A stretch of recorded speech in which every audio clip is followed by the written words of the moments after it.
Well, Shaun, we're back We on are YouTube. back. It's been a while, Mike. It has been a while. It's been a long time. Let's address the elephant in the room, tell people where we've been and why we've been absent for 10 years. Yeah, we've had a So, lot going on. A lot's happened. Obviously, everybody doesn't want to hear the words COVID, but that's really what changed everything for us. And we used to have PSU Live, which was an actual live event that we put on where we had attendees come and we would speak and teach and have a great environment. And that went away with COVID. And we had our In Focus podcast, which is what we're bringing back up here on YouTube, that a and lot of bringing it people back really to enjoyed. YouTube. Yeah. Yeah, I'm bringing it back to YouTube. It used to not be on YouTube.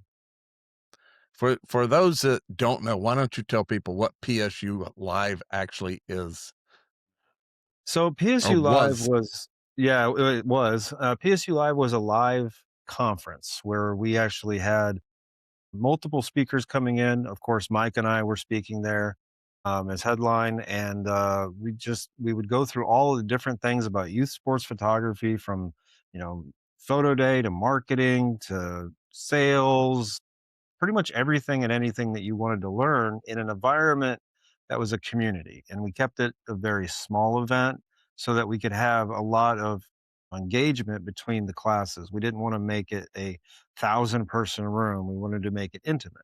So it was a really cool event. Unfortunately, it did cost a lot of money, no matter how big of the event was. Yeah, so just to back up, before PSU Live, which was a volume focused event, when we were on YouTube before, we were doing primarily lighting, posing, because we were in the studio photography business. And then probably around 2012, the everything started changing. The studio sales were on the decline. And even before that, we started into volume photography through dance schools. And initially it was all dance schools. And at one point we had, in the first few years, we had over 30 dance schools, and then started shifting from dance into volume sports and some underclass and gymnastics. As the studio market went down and that declined, we shifted everything to volume photography. And that's where we've been for the last 15 to 20 years. Oh Yeah, God, and we it's a sound it, old. We sound oh, old we saying are that. we are old. I mean, you got gray, and so do I.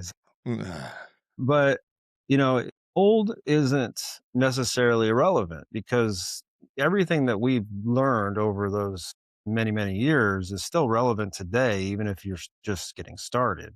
And that's what we're here for.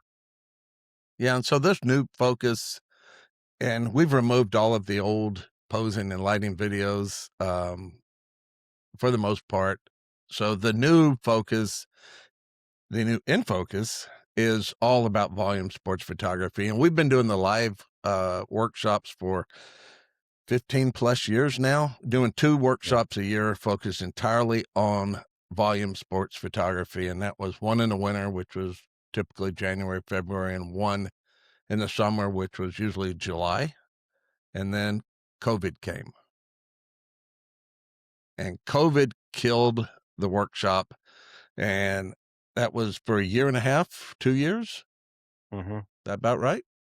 Yeah, we even Anyway, tried to we start it back up again, and the hotel said they didn't even wanna do the events anymore. yeah, we had a lot of people asking for more workshops. And when we went back to the hotel after COVID, they said they weren't ready. They weren't doing workshops again. So we lost our space, and a lot changed in that time. And we've been asked over the last couple of years, when's it coming back? We want more volume workshops. So we are coming back, but in a different format. Instead of doing it live and serving in a smaller, intimate audience where we tried to max it out at 50. 50 Mhm. was the number. We didn't really want more than 50 for it was a hands-on workshop, but we're coming back and we're doing it on YouTube. Yep. And that way we can serve more people, and it's there. It's expensive to go to live workshops.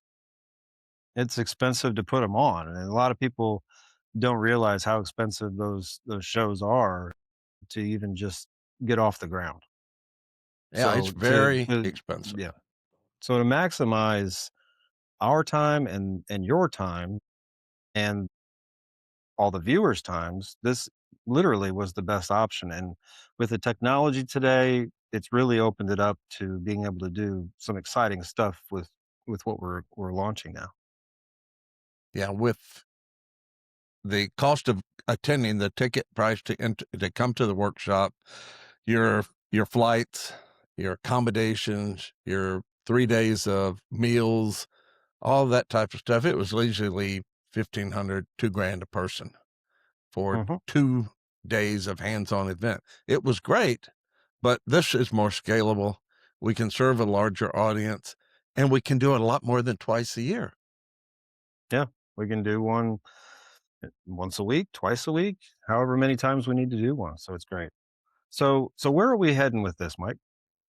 So in the beginning, we said we're back, and we're focused on volume photography. And we did a survey to our audience, what was that, a year and a half ago, about what are your sticking points in your volume photography business. And the number one was sales and marketing. And that's where everybody said they really want to grow their business and they need the foundation and the frameworks to be able to do that. Number two was, which kind of shocked me, but was just time management or the feeling that I'm overwhelmed.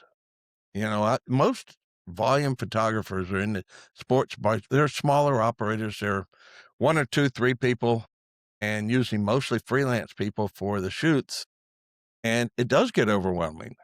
And I didn't expect that. But so we're going to try to answer some of these things and address this. Number three was at that time was hiring. How do you staff? And I would say to you, we're just ramping up. We're getting our legs under us. So if you have things you would like us to cover, we'll put them in a roadmap and be glad to do that. But right now we're going to come out of the gate with really get the questions we get with from a lot of me. How do I get started? And that's a big one. Yeah, getting started in this business is not easy. A lot of people think that all you need is the camera in your hand and a subject in front of you, and it's a lot deeper than that. And that's why we're here is to try to get you step by step from the ground up through the entire process. So even if you're a beginner or even if you've been doing this for years, we're hoping to be able to give you some kind of tool that will help you grow and get better. And that's really our goal within Focus and everything that we do is just to try to give you at least one tip every episode that's going to help you. So the first probably 6 or 8 weeks, we're going to focus on getting started. And getting started, there's the foundation to get started is the foundation to success for getting started is getting set up the right way initially. There's a lot of noise out there and how do you light things and how do you take orders? Do you do envelopes? Do you do online sales? Do you do traditional poses? Or do you do green screen and composite your teams together? There's just so many things to address. And if you don't get it right the first time, it's going to be a rough road. Yeah, and really that's the whole point of this is just to put you on the right track, get you going the right direction. And we're not saying we're, 100% right in what we say and what we do, but it works for us. It's worked for us for many, many years, and it hopefully will work for you as well. So this was just a kind of a video of we're back. This is what we're up to. And now starting every Wednesday, we're going to have a video focused on volume photography. So if you want to be notified when we come out, subscribe to the channel. If you've got feedback on some of the content you'd like us to cover, put that in the comments, and we look forward to seeing you every week. Yeah. Look forward to it. It's exciting. We're back. Let's get to work. See ya.